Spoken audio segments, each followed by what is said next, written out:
Hello, you guys. Happy Friday. It's Kristen here in sunny, not so sunny, actually, South Florida. As you can see behind me, it's kind of a gloomy day here in South Florida. So these are days where we have to make our own sunshine. And so actually today I threw on a tank top from my friend Sherry Hungerford.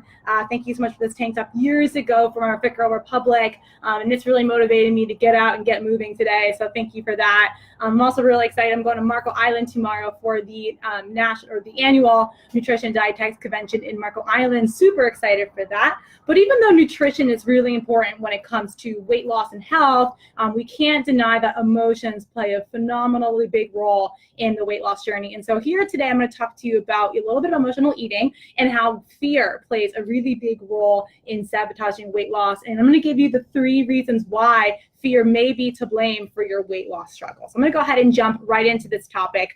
So the first reason why fear might be to blame for your weight loss struggles is because we fear eating quote unquote bad foods, like foods that we've been told for years that are bad, and we associate them with weight gain. A great example of this is the low fat, low cal food generation. For many, many years, low fat was the way to go, low fat dairy.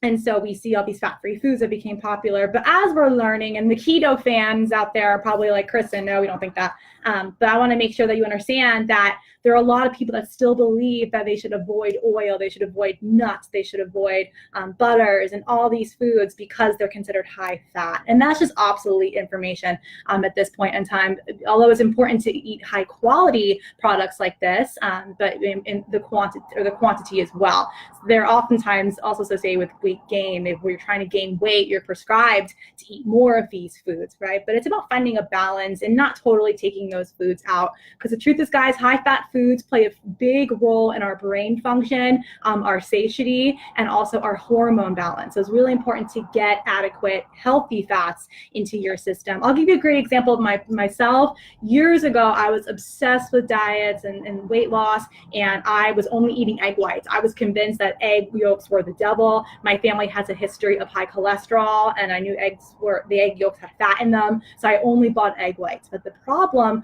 with that was that it was misinformation. And, for a long time, the recommended daily intake of cholesterol was 300 milligrams or 200 milligrams if you had any risk of heart disease. But as of 2015, those numbers absolutely changed. And now doctors tell us that it's important instead to make sure we're moving more often and that we're watching or really restricting our trans fats, our partially hydrogenated oils, and our added sugars, okay? Because the sitting disease, we call it, plays way more of an impact on our LDL, okay, our bad cholesterol, than actually eating cholesterol. So all those years we thought that eggs were bad for us, not so much, right, with the egg yolks. Another thing we fear is eating carbohydrates, okay? We could think that, we're automatically going to gain weight if we eat pasta, bread, rice, all these things. But the truth is, guys, that there are such things as good carbs. And there are good carbs called resistant starches that are excellent for our gut health. So it's important not to completely cut out carbohydrates as well, but it's about finding that right balance of carbohydrates to fuel your body and to make sure that you're keeping your weight at a healthy level. And the last thing with this fear of eating certain foods during the week, okay, that we only eat them on the weekends. And the problem with this is when we're swearing off, alcohol or let's say tacos or pizza, we're saying we can only eat it on the weekend, we are more likely to binge on those foods on the weekend because we're thinking that, we can't have them during the week and it's going to sabotage our diet, and we eat way too much over the weekend. So I'd much rather someone have a little bit of a few tacos here on a Tuesday and kind of have those during the week so you don't obsess over them during the week and they don't consume you during the week. And it's better to have a balance throughout the week, right, instead of waiting for the weekend. So that's one of the 3 reasons why fear does sabotage our weight loss efforts, is because we're afraid of even touching these so-called restricted foods that really shouldn't be restricted, okay? Reason number 2 why fear is going to sabotage any weight loss effort is because we fear there are no alternatives. We fear that if we don't follow a strict diet, okay, and work out like crazy, that we are going to not get the results that we want. And that is absolutely not true. And that that fear is totally driven by the media, what we see on our news feeds, what the gyms are telling us. We have to do these high intensity classes to burn, hundreds and hundreds of calories, or we're not going to burn any calories at all. That is not true either. We see other people hashtagging no days off, all or nothing, no excuses.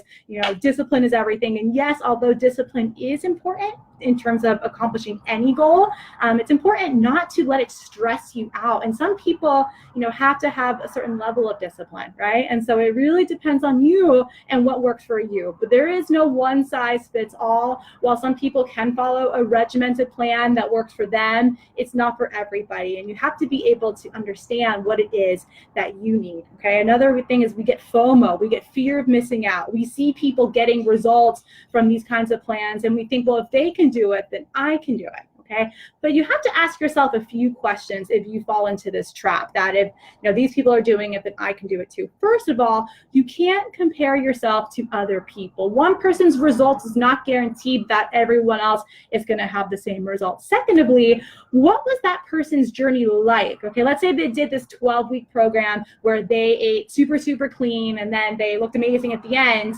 How did they feel throughout that journey? Did they feel deprived? Was it something that they felt they could sustain for the rest of their life, right? And they were struggling the whole time. If they could not wait until the end of those 12 weeks were over, then that's a red flag right there, that this is not something that is sustainable and that's not going to give them the lasting results that they're looking for. Or more importantly, did those results last? After the 12 weeks were over, how long did that weight last for? Okay, was this something that they could incorporate into the lifestyle? And a lot of times it's not, and that's the unfortunate truth for lots of these diet plans out there. Okay, so it's always important to, before you fall into something you see on social media or you see that other people are finding success in, what is going to be successful for you? Don't compare yourself to other people.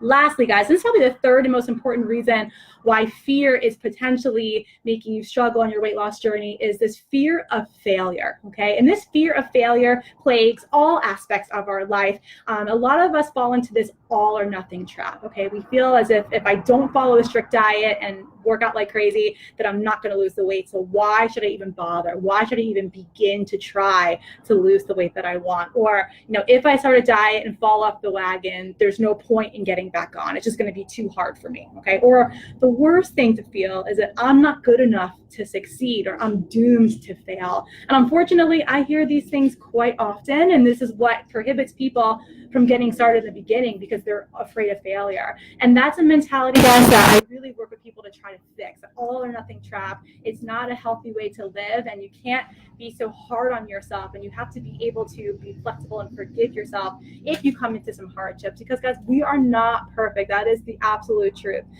That's a problem. We can't live our life in absolutes. It causes way too much stress. When we put too much stress on ourselves, as you guys have heard me talk before, that is definitely can lead to weight gain, right? So we cannot cause stress with trying to understand all this information out there and trying to do what everyone else is doing, right? I'm always the kind of person that goes away from what everyone else is doing when it comes to diet and exercise. So why not? I encourage that for anybody, okay?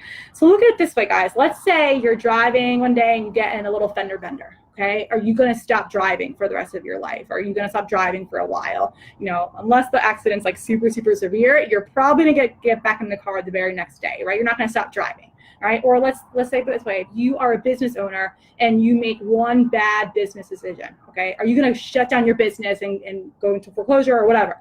No, you're not, right? Unless the decision's terrible, but most likely not. Most likely you're going to stay in business. Or let's say you're a parent and your child does really poorly on a test. Does that mean that child is not a good student? No, that child just had a bad day. I was a teacher for 10 years. And if I had a straight A student that had a couple poor test results, I didn't think twice about it. I just assumed they had a bad day. Maybe there's something else going on in their life, or they didn't sleep well the night before. We are not perfect. We have our slip-ups, and that is natural. And so this all or nothing mentality cannot really apply to most parts of our life, and especially for a weight loss journey. Okay, so we have to be able to be flexible with ourselves and forgive ourselves, right, when things don't go our way. So the next question is, how do we overcome this fear? If you recognize that you have fear in your life and this might be really hindering your weight loss progress, how do you overcome this fear? The first thing I recommend to people is to just be open about the fear and really kind of dig into yourself and see if fear is something you're dealing with. I'm a big fan of journaling, okay? Like if something comes up in my life that I'm struggling with, I definitely journal about it, really digging deep into your mindset. And I've always talked about the importance of mindset on the weight loss journey, understanding your emotions, and fear being the one I'm talking about today. Of course, there are many other emotions that I talk about, and I'll share more about those next week. But journaling about it, talking to someone about your fear, someone that you're close with, a friend or a family member, kind of bouncing off your ideas and seeing, if they think that this is something you're struggling with, and if so, is something you have to tackle. Okay, so if you realize that fear is something that you deal with, okay, in terms of, your eating habits, and it's been hurting your weight loss progress or your health journey, then the next step is to create a plan to overcome this fear, okay? The first step is forgiveness. You have to make sure that, it's okay to be afraid, okay? A lot of people swear off carbs, like I said, or like, I can't eat this because I'm going to gain weight from it. And then they obsess over these foods, right? And that's not healthy for your mind or your body. So it's important to forgive yourself and realize that I have this obstacle that I have to overcome, okay? And so forgiveness is one. Two, trust yourself. Trust yourself in that you can overcome this fear, okay? That you're not in this all or nothing trap. So don't fall into the all or nothing traps. Forgive yourself and trust you can overcome this fear. And third is seek inspiration. Okay, so like I said before about talking to someone about your fears, speak to someone that can lift you up. Okay, or I know social media can be a place to find inspiration, or someone that you admire, or talk to a coach or someone that can help you get to where you want to be. But seeking inspiration can be a great way to overcome that fear, or talk to someone that's been in your position and has overcome it. So get some advice from an expert or someone that has been in that position, okay? And if you're looking for inspiration, if you need some support, I do have a free Facebook group. It's called the Nutrition and Mindset Support Group. This is exactly some of the things that we talk about in this group. I share inspiration, I share fitness and nutrition tips, and I really try to talk more about the mindset, because as I've learned over the years of personal training, group exercise, and nutrition, the mindset is the number one factor that leads to successful weight loss and an improved health. Health is wealth, my friends, and so that is why the mindset is so important, okay? Today I talked about fear. Next week I'm gonna talk about stress, okay? Because I don't know about you guys, but I've always been a stress eater, and I'm gonna share some ways that you can overcome stress eating in your life, okay? Have a great Friday. Maybe the sun will come out this weekend, and I'll talk to you all very, very soon.